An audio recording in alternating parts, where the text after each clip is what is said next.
조금 세상적인 표현이지만요.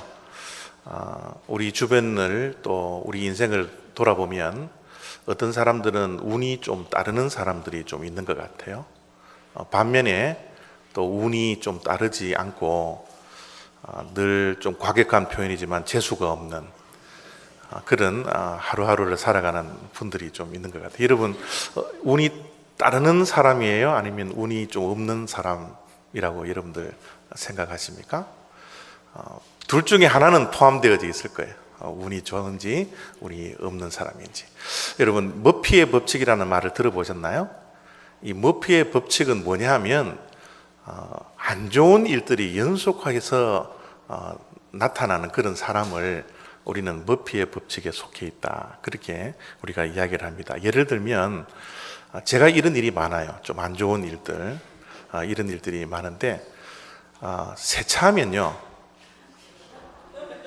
도저히 다 경험하시는 분들이 있네요. 세차하면 그 다음 날은 꼭 비가 와요. 왜 이런지 모르겠어요.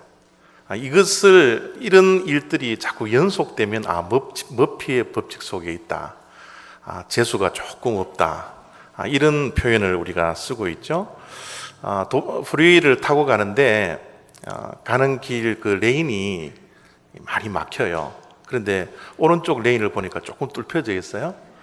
그래서 오른쪽에 레인을 타고 또 가는데 조금은 좀 또 뚫혀서 가는 것 같은데 제가 가는 길이 또 막히고 또 아까 서 있던 그 레인은 또 뻥 뚫히고, 왜 이런지 모르겠어요. 왜 이런 일이 자주 일어나는지 모르겠어요. 또 우리 12월 둘째 주일 날 이제 성경 퀴즈 데이를 하는데요. 성경 퀴즈 이제 준비를 이제 우리가 하잖아요. 하는데 정말 이 문제는 전도사님이 안 될 거야, 이거는 안 되겠지 해서 공부를 안 한 문제가 꼭 성경 퀴즈 데이 하면 전도사님이 꼭 내더라는 거죠. 그래서 열심히 준비는 했긴 했는데 그때 성적을 받아보면 영 엉망인 그런 사람들, 이런 사람들이 우리 주변에 있고요. 또 우리의 모습입니다. 여러분, 뒤로 자빠지면 뒤통수가 깨어져야 되죠, 그죠? 이게 정상인데 뒤통수가 깨어지면 코피가 나는 사람들이 있어요. 코가 끼어지는 사람이 있어요. 이게 일어날 수 있는 확률이 정말 얼마 되지 않거든요. 그러면 정말 재수가 없고 머피의 법칙 속에 있는 사람들은 정말 뒤로 넘어졌는데 어떻게 해요? 신발이 벗겨져 가지고 신발이 공중을 향하다가 코에 딱 부딪혀서 코피가 쫙 흐르는 이런 일들이 벌어지는 사람을 우리는 머피의 법칙에 있다, 그렇게 이야기를 합니다. 반면에 셀리의 법칙이라는 것도 있어요. 이 셀리의 법칙이라는 것은 좋은 일들이 연속적으로 나옵니다. 정말 재수 좋은 사람들, 운 좋은 사람들, 운이 막 따라다니는 그런 사람들. 우리 기독교 용어로는 은혜가 많이 임한다라는 표현이지만 세상적인 표현은 정말 재수 좋고 운 좋은 그런 사람들, 이런 사람들이 때로는 있더라고요. 아까도 말씀드렸지만 성경 퀴즈 참 이거 하기도 참 그거 하고 안 하기도 그거 하고, 그래서 제껴 놓았습니다. 제껴 놓았는데 성경 퀴즈 하는 그날 정말 이대로 가면 내가 그래도 교회 집사인데 이 정도는 맞춰야지 하면서 한번 훑어본 그 문제가 그날 꼭 전도사님이 내더라는 거예요. 얼마나 운이 따르는 사람인지 모른다는 겁니다. 어떨 때는요, 맑은 날 우산을 들고 갔어요. 정말 그날은 일기예보도 비가 온다라는 정말 예보도 없었고요. 그런데 마음에 찝찝해서 우산을 들고 갔는데 갑자기 구름이 확 끼더니 소나기가 확 몰아치는 거예요. 여러분, 얼마나 기분 좋아요? 얼마나 운이 좋습니까? 다른 사람들은 비를 쫄딱 맞고 돌아다니고 있는데 자기 혼자 여러분 우산 하나 딱 쓰면 이게 얼마나 여러분 좋습니까? 어떨 때는 약속 시간이 너무 늦어서 마음에 조급함이 있어요. 또 특별히 남자들은 약속에 굉장히 민감하거든요. 여자들은 조금 화장 바른다고 여러분 조금 늦게 가더라도 괜찮지만 남자들은 제 시간에 가야 됩니다. 근데 그날따라 조금 늦게 준비가 되었어요. 가는데 여러분, 그날따라 빨간불을 한 번도 만나지 않는 거예요. 다 파란불이에요. 그냥 일사천리로 갑니다. 막 프리웨이에 딱 이 차를 올려놨는데 어떻게 해요? 평상시에는 차가 막히는 그 구간인데 그때도 막 차가 한 대도 없으면 그냥 막 일사천리. 웬 재수가 이렇게 좋은 날이에요? 왜 나에게 이렇게 운이 따라줘요? 그런 사람을 뭐라 그래요? 셀리의 법칙에 있다. 여러분, 이런 셀리의 법칙, 머피의 법칙, 아주 우리의 실생활에서 사소한 일들이 벌어집니다. 그런데 여러분, 사소한 일이 아니고 연속적으로 큰 사건, 큰 불행, 그저 이런 일들이 우리의 삶 속에 벌어진다면 우리의 인생이 어떨까요? 대부분의 사람들은 이 셀리의 법칙에 속하기보다는 이 머피의 법칙에 속하다라고 생각하시는 분들이 많을 거예요. 내 인생이 왜 이럴까? 내 인생에는 왜 이렇게 불행한 일들이 연속적으로 나타날까?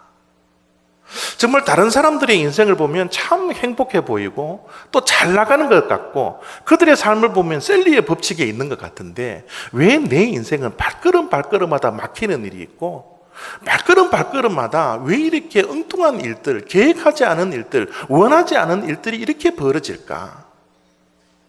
이렇게 생각하시는 분들이 많으리라 그렇게 생각이 됩니다. 여러분, 이 셀리의 머피의 법칙을 뒤집어서 셀리의 법칙으로 바꿀 수는 없을까요?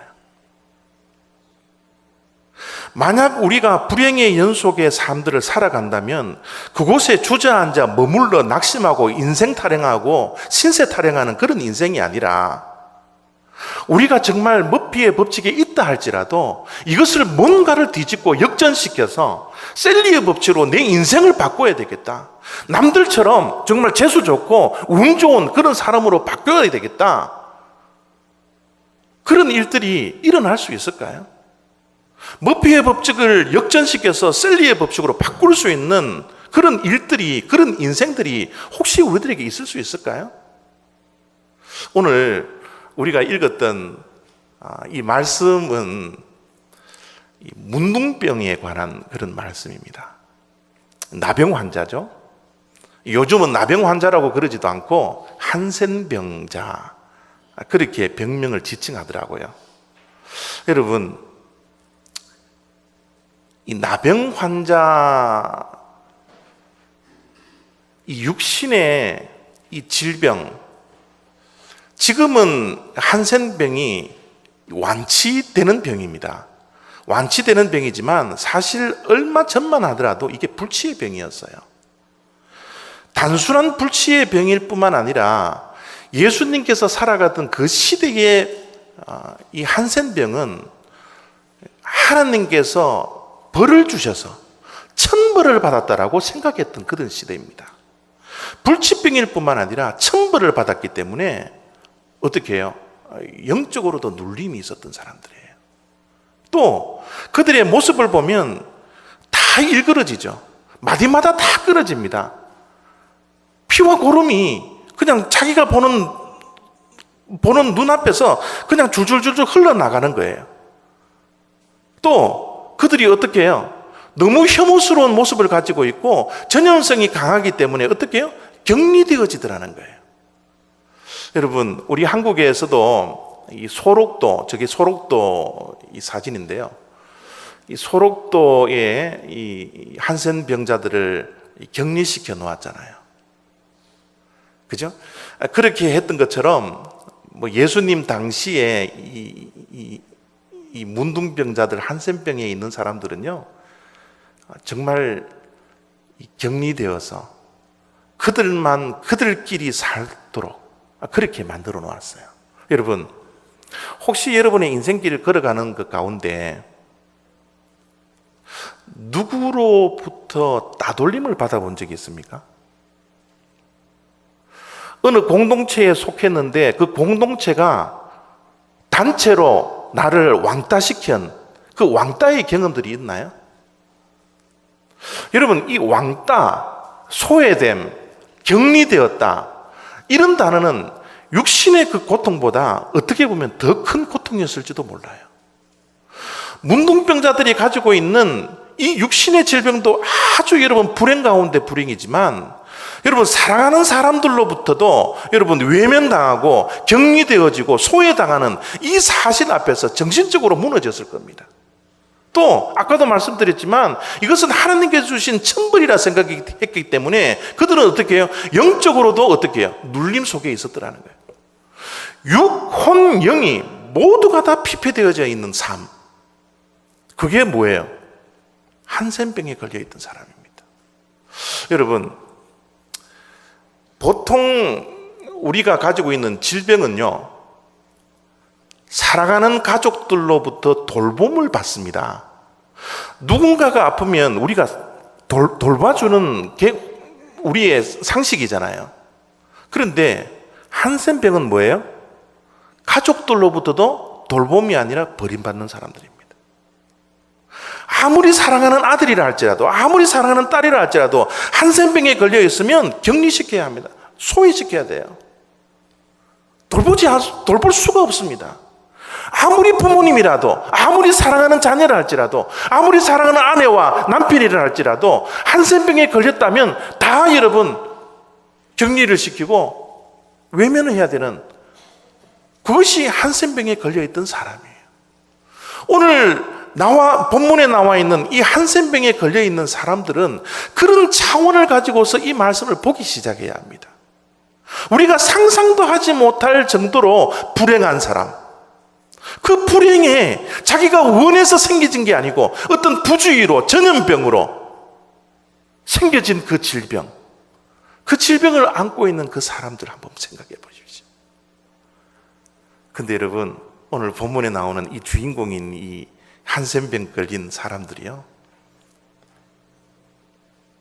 그 한센병이라는 불행의 자리에 주저앉아 있지 않아요. 주저앉아 있지 않습니다. 신세 타령하지 않습니다. 내 인생이 왜 이 꼴일까? 나는 왜 이 인생길을 걸어가는 동안 이 머피의 인생에 갇혀서 이렇게 불행 속에서 살아야 될까? 남들을 보면 다 잘났고 다 좋게 살아가는데, 다 떵떵거리며 살아가는데 왜 내 인생의 앞길은 이렇게 막혀져 있고 이렇게 불행 속에 있고 사람들에게 소외당하고 왕따당하고 왜 이런 고통 속에, 고난 속에, 환난 가운데 내 인생에 살아야 될까? 좌절하고 낙심의 자리에 앉아있지 않고 그들은 일어섭니다. 일어서서 예수님에게 나아가요. 그 말씀이 12절 13절의 말씀인데요, 한 마을에 들어가시니 나병 환자 10명이 예수를 만나 멀리 서서 소리를 높여 이르되 예수 선생님이여 우리를 불쌍히 여기소서 하거늘. 예수님께서 예루살렘으로 이제 장소를 옮기시다가 이 한 마을에 들어가셨어요.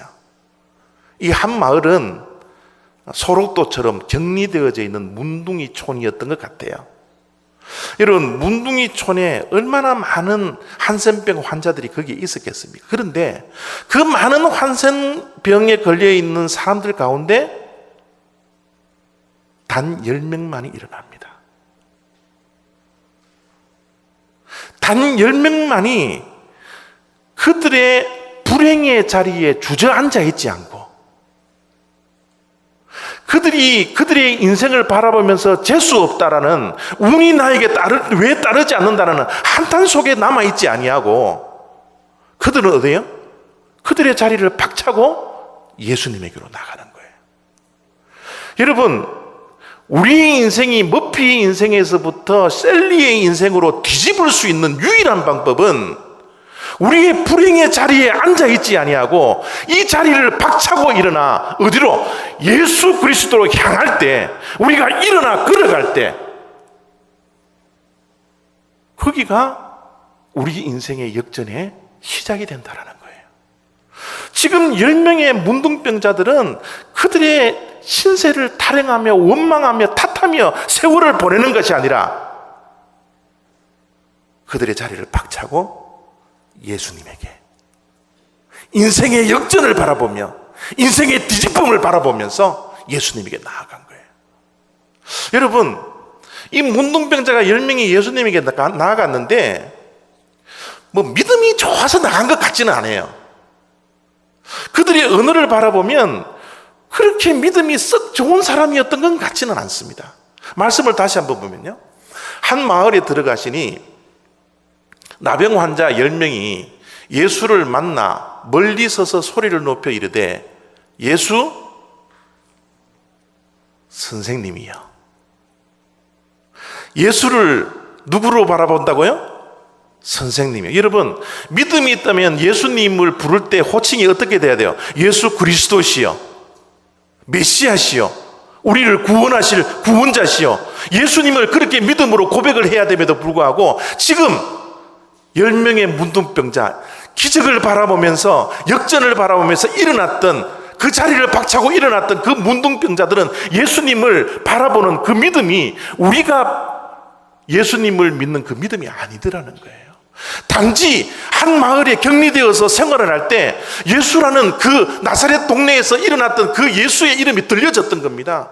기적을 베풀더라, 예수에게 가면 병이 나아지더라, 죽은 자도 살리더라, 문둥병자도 살리더라, 눈먼 자도 소경들도 눈을 뜨게 하더라. 정말 능력이 많으신 분이 우리 곁에 있어. 그 이름이 예수야. 그 소문만을 듣고 예수님에게 나아갔던 거예요. 여러분, 믿음이 너무 깊어서 여러분 나아갔던 게 아닙니다. 단지 소문을 듣고 예수님에게 단 하나, 내 인생을 역전시키기 위해서, 내 인생을 뒤집기 위해서 예수님께 나아갔던 거예요. 그리고 예수님에게 나아가서 뭐라 그래요? 소리 지릅니다. 여러분, 소리 지렀다. 문둥병자가 정상적인 유대 남자인 30살 드신 남자에게 가서 뭐 불쌍히 여겨달라, 이거는 여러분 있을 수도 없는 이야기입니다. 왜냐하면 문둥병자가 정상인을 만나서 이야기를 하면 어떻게 해요? 돌을 들어서 그들을 쳐서 죽여도 되는 그런 시대에 살았어요. 문둥병자들은 그들의 입술을 열어서 사람들에게 말할 수 있는 유일한 단어는 나는 부정하다, 나는 부정하다, 나는 부정한 사람입니다 라고 이야기할 수밖에 없었어요. 그 이후에 어떤 이야기를 정상인들 앞에서 한다면 그 사람들은 돌로 맞아 죽는 그런 시대에 살았습니다. 그럼에도 불구하고 이 문둥병 환자 10명은 그들의 심령 속에 예수님에 대한 절대적인 믿음이 없었음에도 불구하고 이들의 삶을 역전시키기 위해서 생명을 걸고 예수님께 나아가더라는 거예요. 그들의 인생을 역전시키기 위해서, 그들의 삶을 뒤집기 위해서, 불행의 삶의 연속이 되는 그들의 삶을 이제 행복의 삶으로 바꾸기 위해서 믿음은 없지만 예수님께 생명을 걸고 나가더라는 거예요. 그리고 나가서 뭐라 그럽니까? 나를 불쌍히 여겨 주십시오. 그들이 예수님에 대한 믿음이 없을 때 무슨 기도를 하겠어요?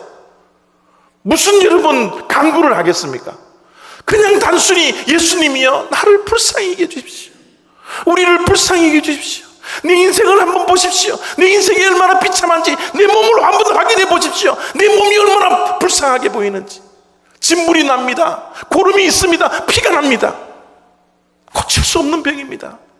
나를 불쌍히 여겨 주세요. 생명 걸고 예수님께 부르짖었어요. 나를 불쌍히 여겨달라고. 여러분, 이렇게 생명을 걸고 주님께 부르짖는 이 10명의 한센병 환자들에게 예수님께서 이런 말씀을 하십니다. 보시고 이르시되 가서 제사장들에게 너희 몸을 보이라 하셨더니 그들이 가다가 깨끗함을 받은지라. 여러분, 이 14절의 말씀은요, 여러분 글로만 읽지 말고 여러분들이 저 말씀 속에 들어가서, 현장 속에 들어가서 직접 문둥병자가 되어 보십시오. 예수님께서 하시는 말씀이 얼마나 엉뚱한 말씀인지. 지금 아까도 말씀드렸지만 10명의 문둥병 환자는 생명을 걸고 온 거예요.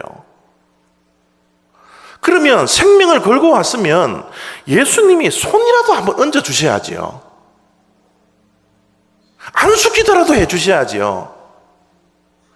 안수기도도 하시지 않을 것 같으면 밑에 있는 땅에 있는 흙이라도 얼매여서 얼그러져 있는 이 피부 속에 바르면서 뭔가를 해주셔야 되는 거 아닙니까?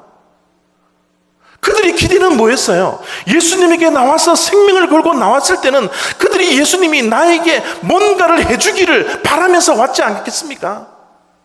그렇기 때문에 생명 걸고 온 거 아니에요? 근데 예수님은 뭐예요?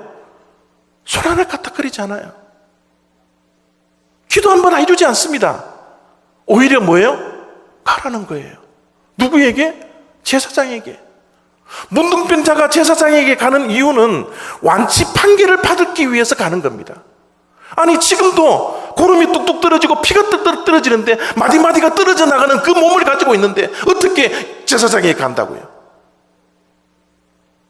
지금 여러분 예수님의 말은 일리가 없는 말이에요. 문둥병자들에게는요. 또다시 머피 법칙이 그들의 인생 가운데 접해진 거 아닙니까? 예수님에게 오면 뭔가 좋은 일, 운 좋은 일, 기적, 뒤집음, 역전 이런 것을 바라고 왔는데 제사장에게 가라니요. 아니 생명을 또다시 걸어야 되는데요. 지금 이 길을 가서 제사장에 가기 위해서는 예루살렘을 통과를 해야 되는데요. 여러분 예루살렘을 통과하려면 얼마나 많은 사람들을 만나겠어요? 그 많은 사람들이 돌로 치면 그대로 죽어야 되는데요. 네 인생을 그대로 머물러야 되는데요. 이거는 있을 수도 없는 이야기예요. 예수님이 어떻게 우리들에게 그런 이야기를 할 수 있어요? 예수님이 능력 많은 예수님인 줄 알았는데, 병자들을 사랑하는 예수님인 줄 알았는데, 지금 문둥병자들에게 다가와 있는 이 예수님은 그런 예수님이 아닌 거예요. 그런데 여러분 24절의 말씀을 가만히 들여다보면 나음의 시기가 얼마나 기가 막힌 일인지 몰라요. 언제 기적을 체험하는지 한번 보세요. 14절을 다시 읽습니다. 보시고 이르시되 가서 제사장들에게 너희 몸을 보이라 하셨더니 그들이 가다가 깨끗함을 입었느니라. 그들이 기적의 기적의 주인공이 될 수 있었던 비밀이 뭐예요? 순종이었습니다. 정말 여러분 말 같지도 않은 명령이었어요. 아니 가라니, 제사장에게 가라니 어떻게 가요? 이 몸을 가지고 어떻게 제사장에게 가요? 그러나 그들은 말 한마디 하지 않고 대꾸하지 아니하고 예수님의 말씀에 순종합니다. 순종하면서 가다가 그들은 기적의 주인공이 된 거예요. 인생의 역전이 다가온 겁니다. 이제는 머피의 법칙에 속해 있는 자가 아니라 셀리의 법칙에 속해 있는 그런 사람으로 인생이 뒤집어지더라는 거예요. 많은 분들이요, 기적의 시대는 이제 끝났죠. 기적은 우리가 살고 있는 이 시대에 일어나는 게 아닙니다. 기적은 말씀의 안에나 갇혀있는 것이 기적이지, 우리 시대에 여러분 달라해가는 이 과학의 시대에, 이성 시대에 어떻게 기적 같은 것들이 일어날 수 있습니까? 기적의 시대는 끝났습니다 라고 이야기하시는 분들이 너무너무 많아요. 근데 여러분, 기적의 시대는 하나님의 말씀 속에만 갇혀있는 게 아니에요. 살아있는 하나님께서 오늘 또 우리들에게 기적을 베풀어 주십니다. 기적의 시대가 끝난 것이 아니라 순종의 시대가 끝났을 뿐이에요. 믿음의 시대가 끝났을 뿐입니다. 생명을 걸고 순종하는 그 시대가 끝나기 때문에 이 시대에 기적이 일어나지 않을 뿐이지, 하나님의 능력은 어제나 오늘이나 내일이나 동일하신 분이요, 살아계신 그 하나님께서 오늘 또 우리가 생명을 걸고 순종을 한다면 우리들에게 기적을 베풀어 주시는 분이라는 사실을 우리는 얼마든지 우리가 순종할 때 일어난다는 사실입니다. 기적은 남의 이야기가 아니에요. 바로 우리의 이야기가 되어야 됩니다. 근데 많은 분들이 걱정을 하죠. 순종을 하고 싶은데 순종이 잘 안 되네요. 순종을 하면 기적이 일어나는데 순종을 하고 싶은데 순종이 잘 안 됩니다. 생명을 걸고 순종할 수 없어요. 여러분, 순종이 왜 힘든 줄 아세요? 여러분, 문둥병자들이 예수님의 말씀을 듣는 그 순간 망설임이 있었던 것 같아요. 생각했던 것 같아요. 내가 갈까 말까 망설였던 것 같으면 이것이 내가 가는 것이 옳을까 옳지 않을까, 여러분 옳고 그름을 생각했던 것 같습니까?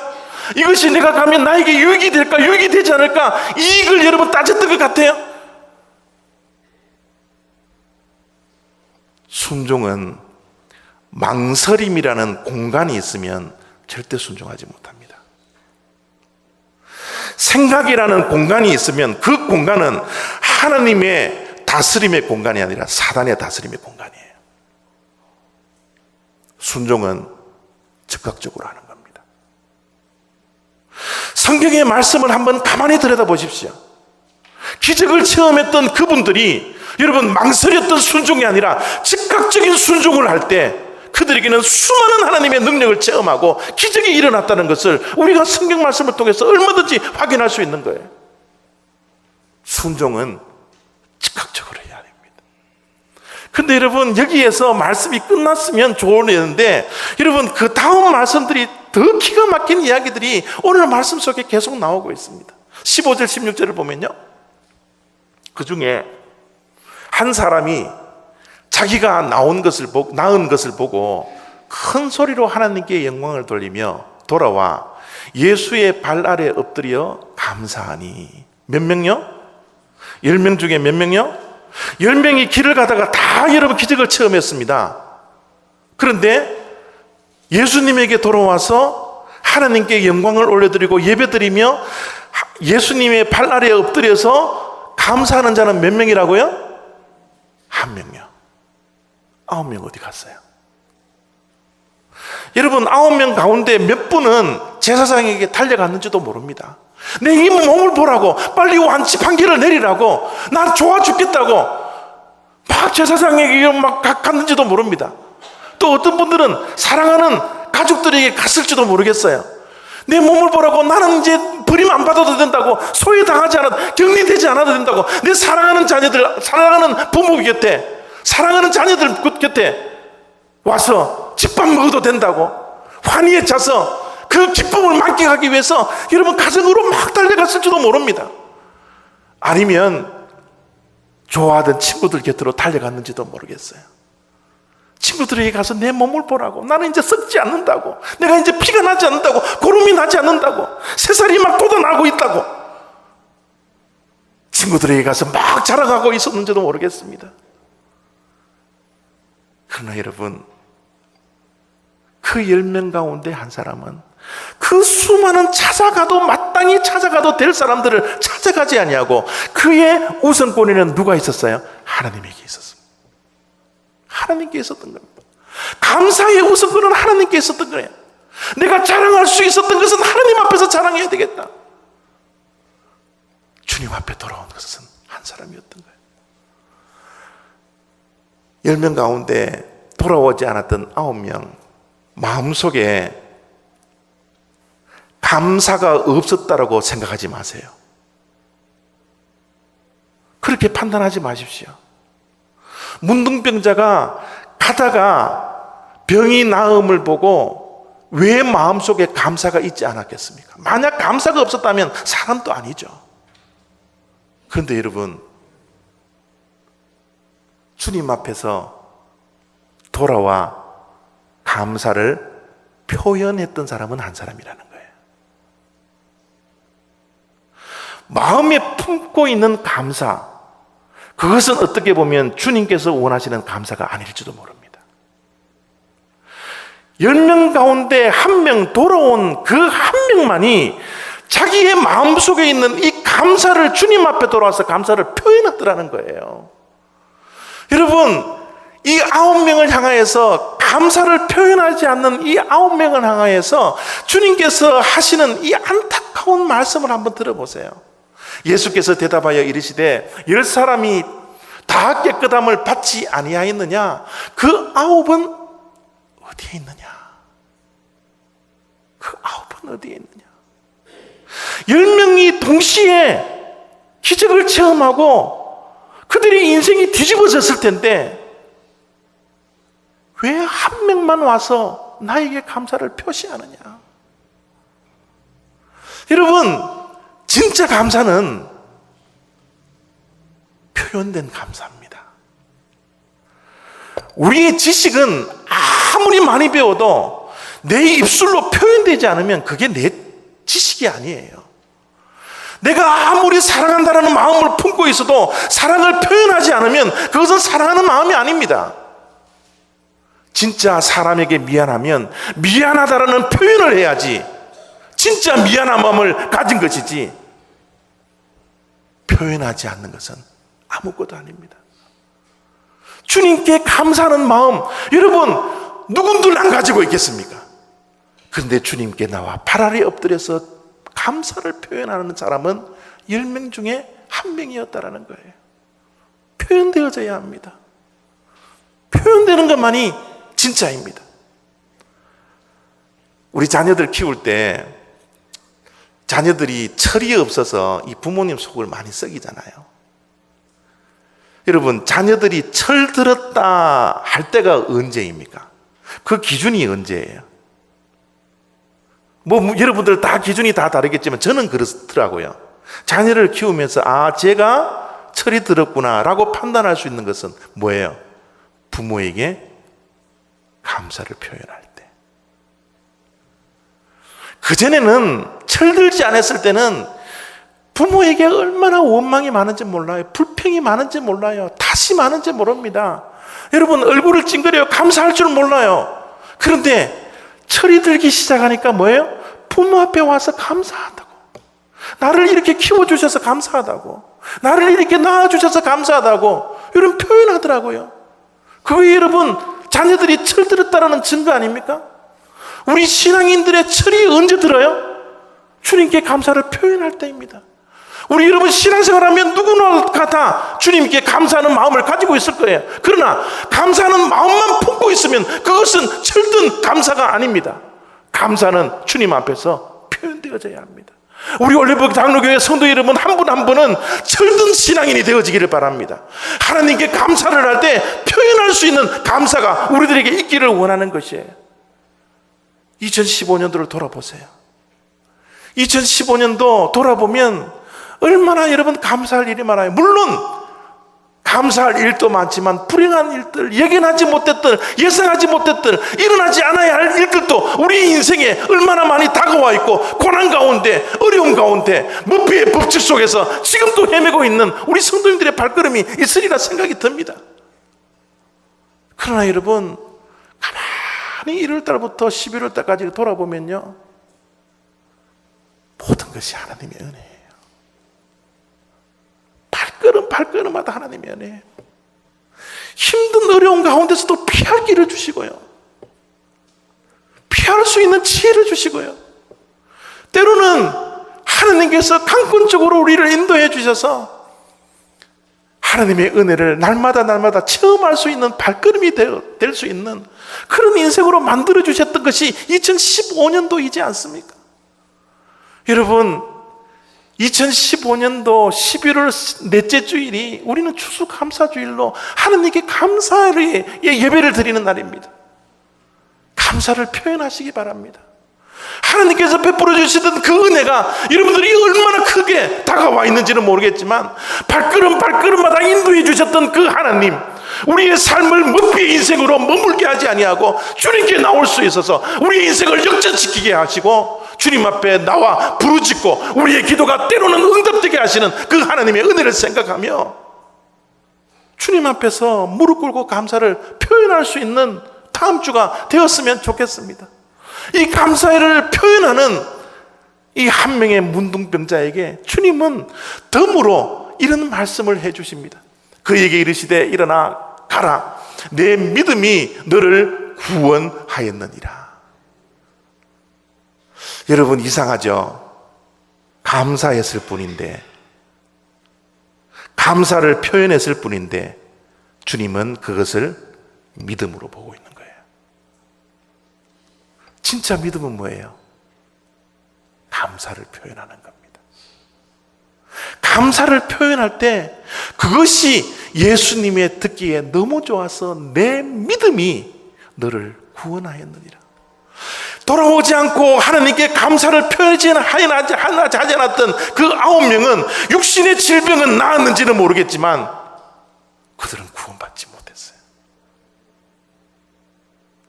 주님께 돌아와 감사를 표현했던 그 단 한 명만이 그의 감사의 표현을 통해서 내 믿음이 구원을 받았노라. 여러분, 좋은 일들이 이제 연속적으로 생겨지는, 예기치 않은 일들이, 그 좋은 일들이 연속적으로 생겨지는 머피의 법칙이 셀리의 법칙의 인생으로 되는 역전을 감사를 표현했던 한 명의 문둥병자가 경험하고 있더라는 거예요. 저는 우리 올리브 장로교회 성도 한 분 한 분이 인생을 타령하거나 인생을 탓하거나 불행을 운명으로 받아들이거나 그런 인생이 되어지지 않기를 원합니다. 주저앉아서 낙심하고 실망하고 포기하고 그런 인생이 되어지지 않기를 원합니다. 이제 그 자리를 빡차서 나와서 예수님께 나와 우리의 믿음은 작은 믿음이라 할지라도 나를 불쌍히 여겨 달라고, 내 인생을 역전시켜 달라고, 내가 기적의 주인공이 되게 해달라고 주님의 말씀에 즉각적으로 순종하며 기적의 주인공들이 저와 여러분들이 되었으면 좋겠습니다. 감사를 표현하십시오. 하나님께 감사하십시오. 지난 날들을 돌아보면서 베풀어 주시던 그 은혜에 감사로 충만한 이번 일주일이 되어 다음 주일 우리 모두가 감사로 하나님께 예배드릴 수 있는 그런 귀한 한 주간이 되시기를 부탁드립니다. 기도하겠습니다.